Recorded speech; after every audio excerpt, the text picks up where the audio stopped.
teica tā, ka žurnālistam man būtu jābūt epicentra, protams, Maskava, bet ka latvietis palikšu Rīga. Jāuzbur tā laika situācijas, tikpat kā režisoriem uz skatuves. Tāpēc, ka ar atstāstījumiem ir par maz. Parakāžu laikā es biju Zviedrijā. Es biju jau padzīts no šejienes. Jā, pastāja padzīt par lidojumu ar helikopteru. Jā. Zinājām, ka tautas fronti ir aicinājuši šajā dienā. Un tad kādos 4 es biju šeit, augstākā domē, šajā ēkā. Bet vai jūs atceraties, ka ne visi to zina, bet šeit lejā atradās radiocentrs arī, Latvijas radio.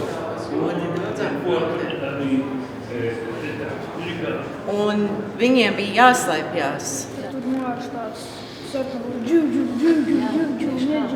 Un vēl ar vienu ir, man ir Daņa Ivāna uzruna, ko es nezināju, vai to vajadzēs izmantot, jo viņš būtu ziņojis latviski un es būtu lasījusi angliski. Es domāju, paldies Dievam, tas nenotika.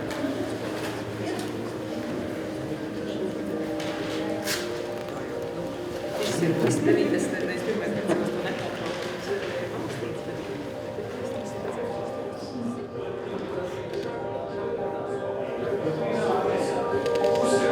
gads, to Tikai 10% lieski ņems tos ieročus rokā un aizsargāsies pret telefona centrāla, telegrāfa centrāla.